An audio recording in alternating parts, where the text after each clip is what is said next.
Good afternoon. My name is Adrian Moody. I'm the owner of the Moody Jones Gallery along with my wife, Robin Jones.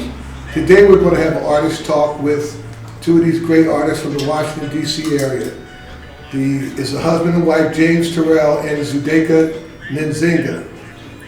And I'm going to step away and turn this talk over to them.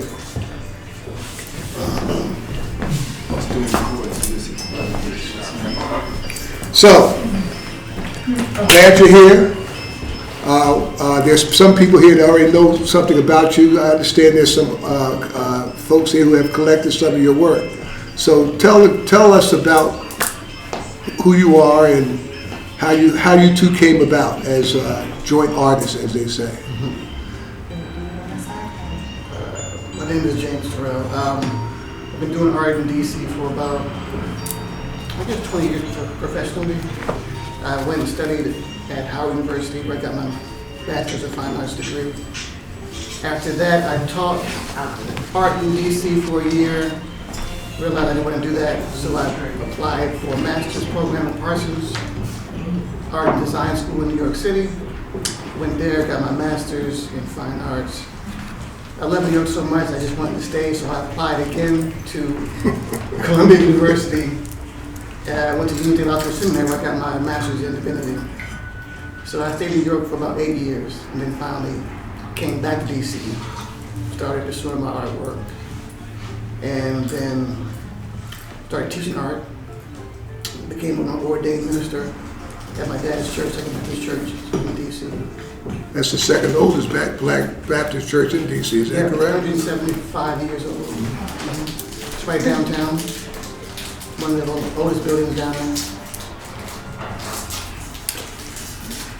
I am originally from Aurora, Colorado, and I am a self-taught artist. So I've always been an artist. I've always drawn things. I've always created and sold things that I was, making. I make jewelry. I sew, all kinds of stuff. And so I moved to DC to pursue my art career. I had an art festival that I was running in Aurora for a little while, and I wanted to grow as an artist and thought that I needed to seek some mentorship.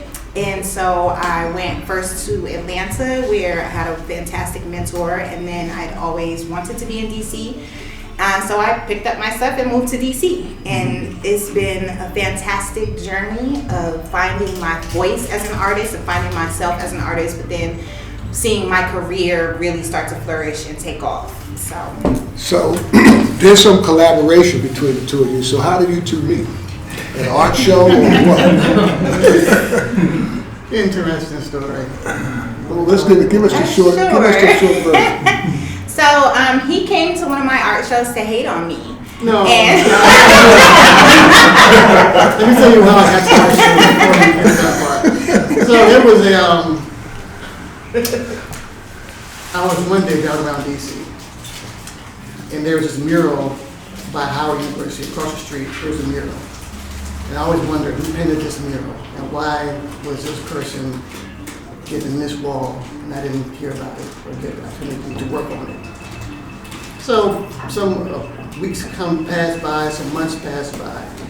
Two friends of mine come over to my house. They say, one friend says, I'm going to an art show, you want to come with me? Another friend says, I got some girls you want to meet, you want to come with me? So I said, no, I'm fine, let me go to the art show. Go to the art show, it's her show. Come to find out she's the artist who painted that mural. Was it a big mural? it was really big. It was really big. How did that happen? I was, weirdly enough, so I was a spoken word poet for a long time, and I had traveled around doing spoken word, and when I first got to DC, I didn't expect to be in DC when I got there, and so I didn't have a job, so I was doing poetry events. And one of the poetry venues was a location that was around the corner from there, and they had a grant for Georgia Avenue Window Walk. And so I'm not even going to tell you how little they paid me to do it, because it's like you guys would be like, oh my God. Because it was like these two back walls. It was huge. It really cost me way more to do it than it was then they paid. But I thought at the time, you know, I've only been in DC for a few months. Any opportunities that I can seize to get my work out there and get other opportunities, I need to take advantage of. And so I just applied for it, and I got it. But the only reason I heard about it was because of the poetry thing. So you know, he came to hate.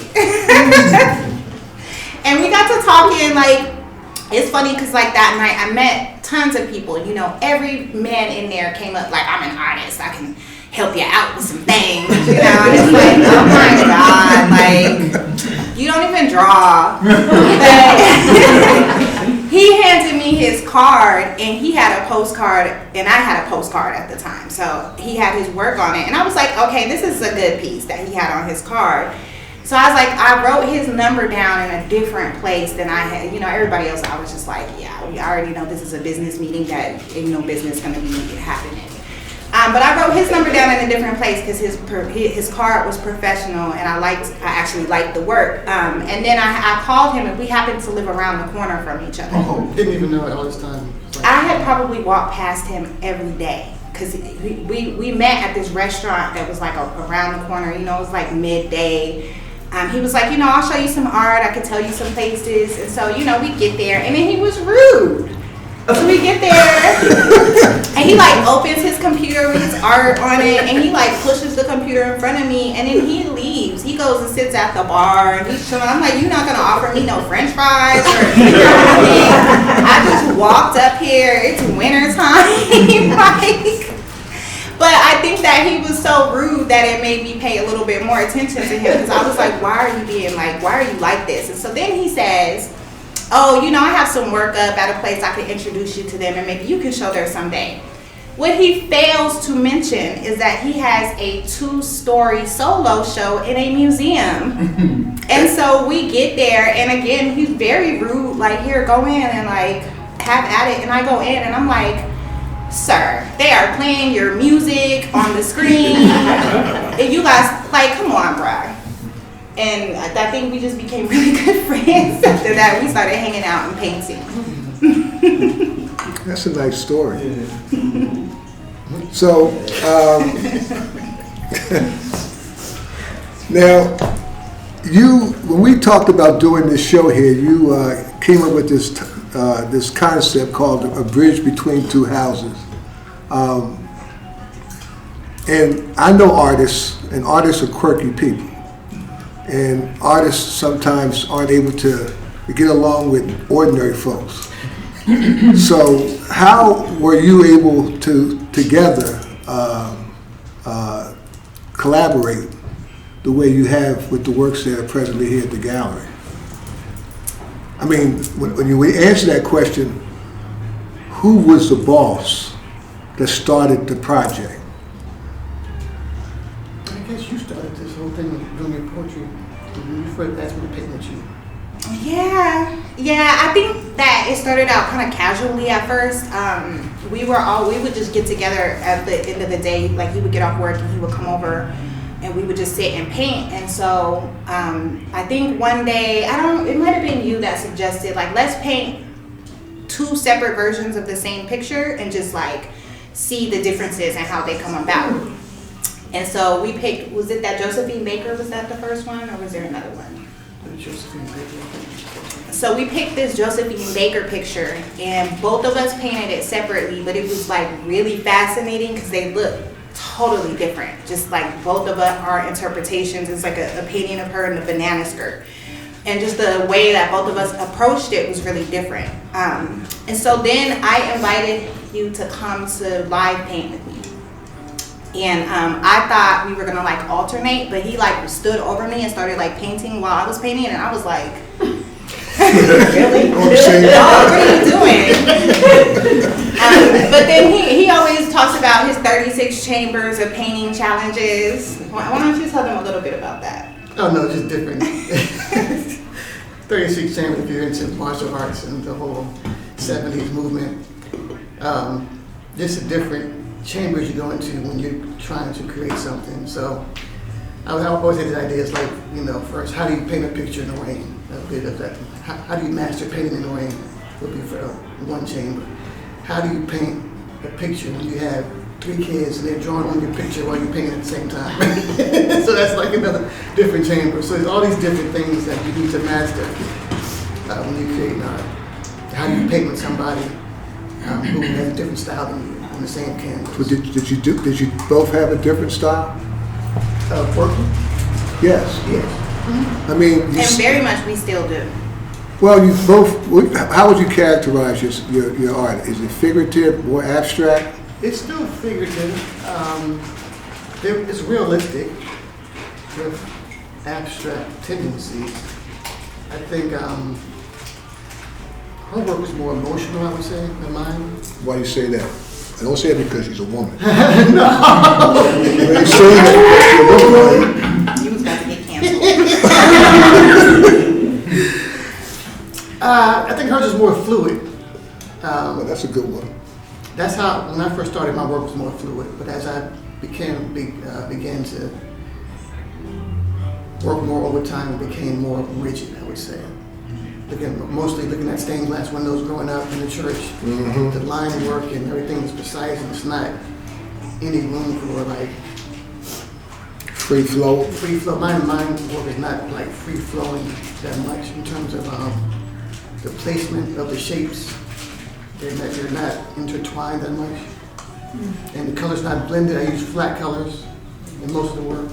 And when you look close, even at the ones that we do together, he cuts out all he just started using like paper and fabric and stuff, and he cuts out like these little intricate shapes, and I just don't have the time for that. Or like I can't like sit and cut out 39 triangles and like exact rectangles and like arrange them. That's very much like not in my wheelhouse at all.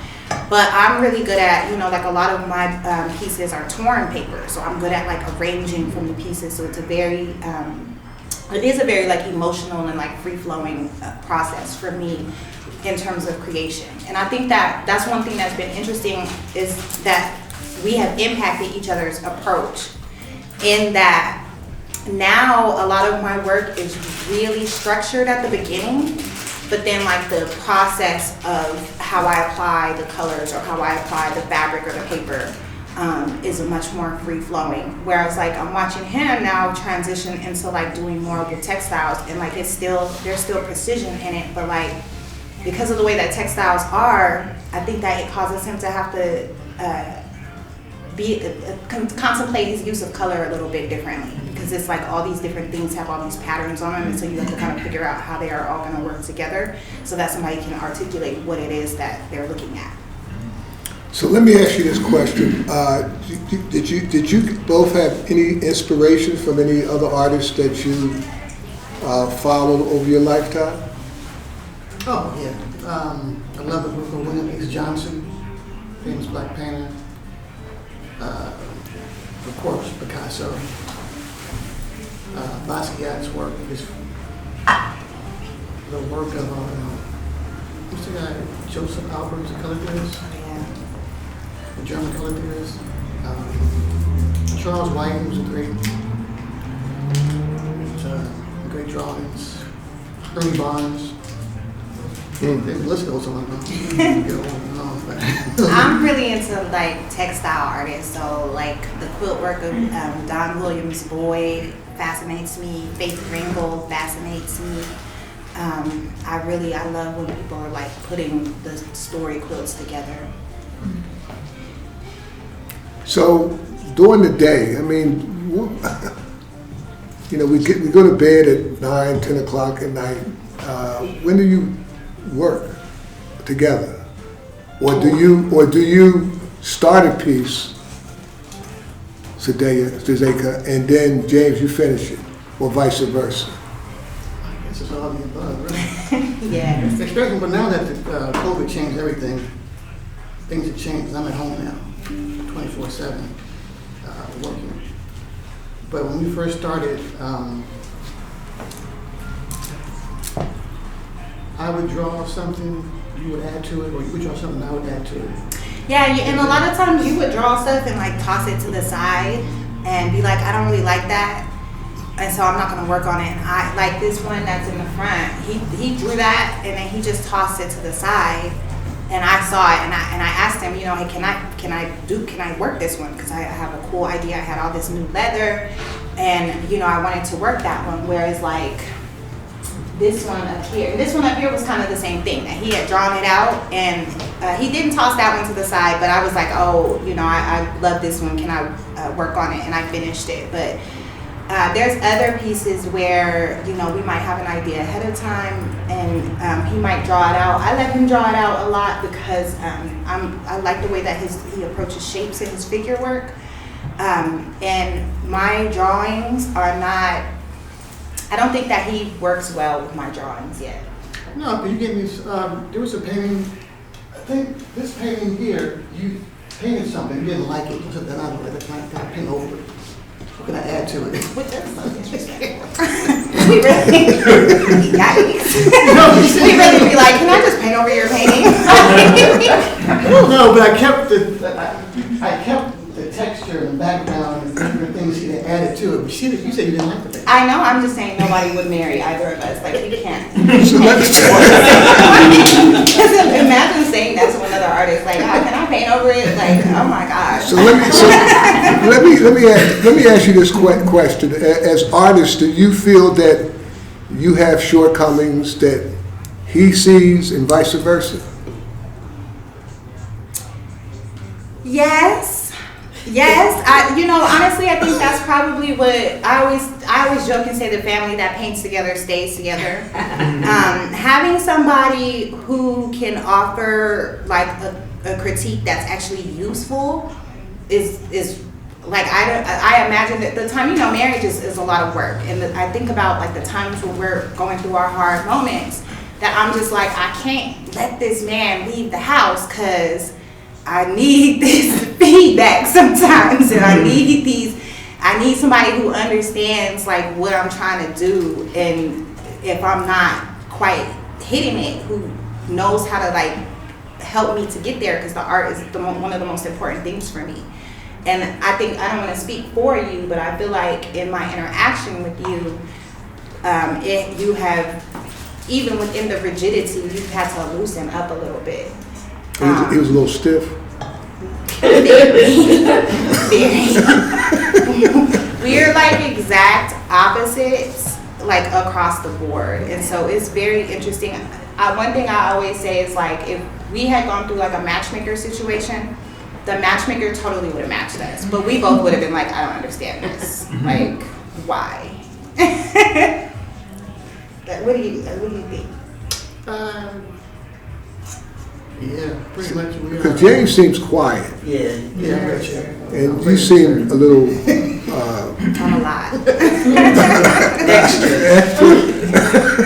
Yeah. I guess we'll first, after we got married, and she was saying that she really wants to work on the business, on her art business, and I was at first a little reluctant, because I was like, how are you going to be home working on this business if it's not bringing in the income that I thought it was going to bring in at first? And I'm working every day, and I was saying, I can't cover all these bills and stuff trying to maintain the household. But I was like, let me just sit back. You work on the business, I'll go to work. I will teach art. I will cover everything, and eventually it'll all work out. And eventually it'll all start working out. Yes, and to be fair, I'm an art teacher too, so like getting a new job wasn't like the hardest thing ever. Like if it came down to like I need to go back to work, I could go back to work. But then we also when we were talking about it, we got pregnant quick. And I am a staunch advocate of being home with small kids. We homeschool our kids. We continue to homeschool our kids. I get really sick in pregnancy. I have very difficult pregnancies. And so as we were having this conversation, the universe kind of just put things in place where like I was too sick to really be getting up every day to go to work. But my dad is like a brilliant business mind. And so growing up, I have been very lucky to study business. And so, I told him, if you trust and let me get things set up, it'll be a situation for both of us, because once I'm set, I could phase you out of your job. Now, like I know that probably sounds crazy to a lot of people, but like I do what I say I'm gonna do. Okay. And so like we're at that point, you know, we're now like, you know, we make equal money, and and he is having more opportunities to show his art and to do other things that he loves to do without having to be restricted to constantly teaching all the time. So you both are doing things aside from being here at the Moody Jones Gallery. You're other places as well, aren't you? Yes. Yes, we're everywhere. The last 2 years, I really wanted our focus to be on expanding our market out of the DC area, because we have shown at basically every gallery in DC. I know the art scenes are relatively segregated, and I have been... So what do you mean segregated? There's a white art scene and a black art scene, and I hate to use the word lucky because I don't want to imply that the white art scene is any better than the black art scene. It is not. It's in some ways worse, but I got invited to something that kind of allowed me to cross over into both, and so now I can work both scenes. And the opportunities that opened up, and especially like timing wise with like everything that happened in 2020, all the white galleries is getting called out, and so they're like, well, okay, you know, I've heard of you, come on and be in our show.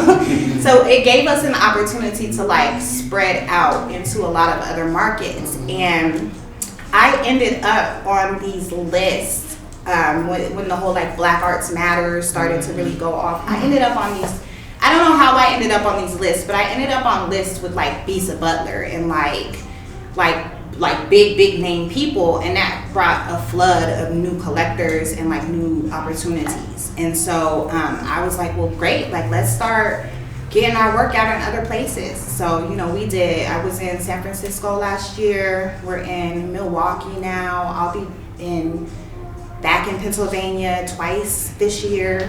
I'm headlining a black art market in Fort Collins. You know, like we are able to really get out. He's got a piece at a museum in Delaware. The show in Glen Echo. Another coming up in McLean, Virginia. Then the other one we got coming up together in Baltimore. Bethesda. Oh yeah, Baltimore too. Baltimore and Bethesda. So you're busy. Yes. So now we're in the black and the white scene now. All of a sudden. It's been a really interesting, and it's opened up a lot of doors and a lot of possibilities. But within that, it's a big political issue for both of us, but especially for me, to make sure that we're still centering black galleries in our movement. So as we grow forward, like when we have a new project, we take it to a black gallery first. And because, you know, when we're selling work, because honestly, if I'm 100% honest, like with my Instagram and my social media following, we don't really need to do galleries. Like we don't have to. But I am keenly aware of that. Every time somebody buys something from me through a black gallery, we're helping support the black art ecosystem. And so you have to give back. Like I'm blessed that, you know, I can do my own thing, but I want to make sure that like I'm helping make sure that other people have the opportunity to show their work, because we're contributing back to the galleries. You should be applauded for that. I'm thinking the same thing. Applaud. Well, there are people here in this gallery space. Does anybody have any questions? I do. Okay, Marcia. Well, Speak loud enough so it can be picked up on the microphone. the answer will be that. Okay, so you said that you're in the black scene and the white scene. I'm just curious, is your work still your work regardless to what scene you're in? Mm-hmm. The same Yeah. work. Yeah. Nothing's changed. And yeah, we keep it blackity, Yes. black. And like, you know, he's a real polite person. I'm like mildly rude sometimes when I'm in some of these spaces, because like they'll say stuff that's inappropriate, and I'll check them and I'll tell them like, I'll pay me to come back here and do a sensitivity training with y'all and a cultural training with y'all. Okay. It's also really important in those spaces to make sure that they're not tokenizing us. And we don't, like, as you can see from our work, and when you scroll through the work, we don't have, you know, slavery pieces. We don't have pieces of black bodies. We don't have pieces of people getting shot by the police. And if we did, we wouldn't bring that to their spaces because that is not for them. That's not for their consumption. So No crying black kids. no crying black folks, like no crying grown black men, like none of that. When I go into those spaces, I feel like it's a responsibility for me to be like as black as possible. Our pieces are always the most colorful pieces in there. I think one time we were at a place and the guy came up to you. He was like, "These are cool, but they vibrate too much. I could never have this in my house." And we were like, "That's because you're white." It's what we do. So it's always interesting to like navigate those conversations. But one of the things we found, I'm from Denver, and so white people have always bought stuff for me, even when I wasn't good. And so it's just really a matter of like connecting to who are your people, who are people that connect and relate to, what it is that you're doing. And a lot of them love our culture. They love the ways that we approach our work. The emotion behind our work, the color behind our work is very unique. We stand out in those spaces. And so it's a good opportunity for us to come in there and swoop stuff up. And I think that more black artists should like think about, because there's so much funding, and especially like right now, because these places have not been funding black projects, they feel obligated to. And so that's fine. Like, let me get that $10,000 from my project and y'all can check your diversity box, and I'm gonna go ahead and like do my thing and court your collectors and while I'm here. I think also one thing that's important, when I went to Howard, I was working with a bunch of teachers from Africova who taught there. And From where? Africova group, the Chicago artists. Okay. A lot of famous artists came out of there, and they were always talking about the importance of black imagery and how you present yourself and what are you painting, why are you painting it, who you painting for, is it uplifting or is it bringing down the culture? So they always make sure that you were painting something that represented yourself as well as your people, and not just trying to bring down the culture just to make money. Sell yourself out, sell yourself short just to make some money off of what's going on in the community. That may not be uplifting. Anybody else? I've got a two-part question for you. Favorite, other than yourselves, can't pick each other, favorite living artist, and then who's your favorite artist who has passed on? Good question. Oh, that's a hard question. Mr. Buttons, I do, but you know what? I'm so tired because people are always like, "Oh, your work is like Bisa Butler," and it's very much not. And it irks me. No, your work isn't like Bisa Butler. Like, not at all. And I'm just like, we both do portraits and use fabric, and that's about it. Like, but what she does is so amazing. Like, and what I do is amazing in a whole other realm. So alive, I would probably say Faith Ringgold.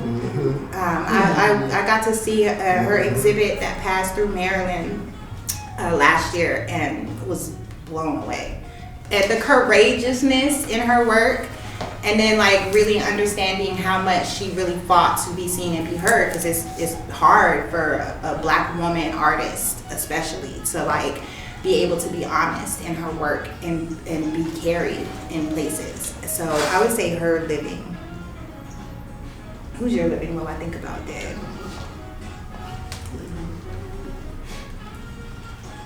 Oh, I mean Frida Kahlo. I have a Frida Kahlo tattoo, so you can't love anybody more than that.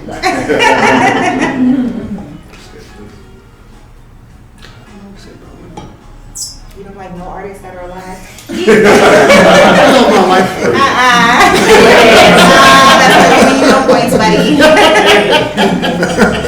He's very critical. Well, thank you. But he's very critical. I think all the art education for him is very hard. Like, we'll be places and I'll be like, "Oh, look at this," and everybody's like, "This is amazing." And he's like, "I have no technique." Oh man, I like the work of Basquiat because of what he was able to accomplish in this time period. Not so much the technique, but I love the use of his color and some of the imagery of what he's representing. Now, he's dead, so what about living? Oh yeah, right here. That's nice. So we got that. oh, this investment right here. So I assume that you two you both said you teach. So what are you doing to bring up the ranks other artists, young people who are out there who you think have a gift? Oh man, so I've been teaching for since about 15 years. So I've taught all grades from K to 12th grade. And one thing I try to teach the kids is about the importance of the value of art. How much is it worth? Why is it worth so much? Who's buying these pictures? Why are they buying them? So I would always show the kids these different art auctions that are happening in New York City at Sotheby's, and just try to show them that this piece was painted by such and such artist. It sold for $1,000 in the 80s. Now it's worth $1 million. Why did they buy it? Why is this Japanese guy coming over here to buy this painting and take it back to Japan and stuff like that?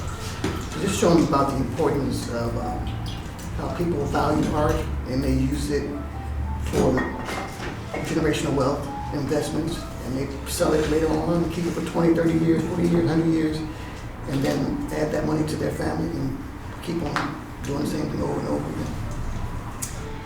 I do a lot of like workshops. I'll come to your school, I'll Zoom with your class. I don't care how old the kids are. I've done workshops with kids where like I've been asked to just come in and talk about what it's like to be an artist, and I'll talk to them about making sure that your business is together and all the different careers that you can have from being an artist. Like it's not just selling paintings, like you could be a curator. A lot of times kids have never even heard of that and didn't even think that that was a thing. Like letting them know that like the people at the Smithsonian's and these museums who are in the security uniforms, that's a degreed position. These are people who have studied art, and you can ask them questions about the art. So there's a lot of opportunities in the art world that go against that narrative of like, oh, there's no money in art or you have to be a starving artist. That's really important to me.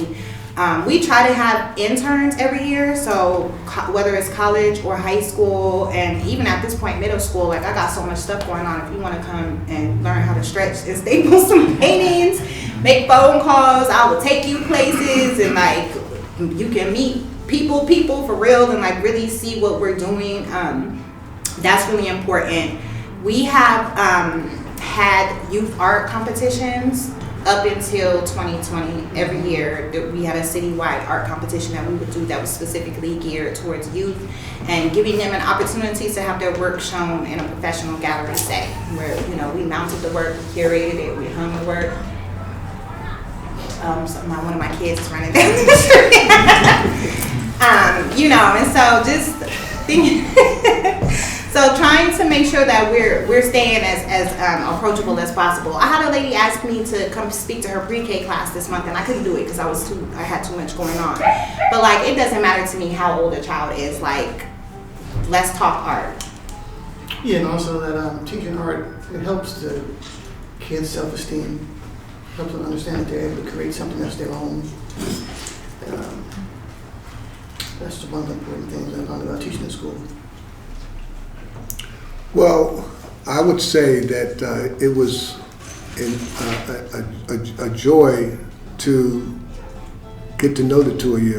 I know that Zsudayka and I, we kind of got this going because of us back and forth talking to each other through our Instagram pages, and I really appreciate you all allowing the Moody Jones Gallery to have the opportunity to showcase your work. And it was a nice talk. And we were so excited to be here. Like, it was really, we were like, yes, let's go. There was no question that this is a place that we wanted to show. Just because the energy here is right, and like, what better place to start the year off than like being in a space such as this. Plus, you turned me on to some newfound art collectors. That's yes. Somewhere. But we appreciate you. Thank you very much.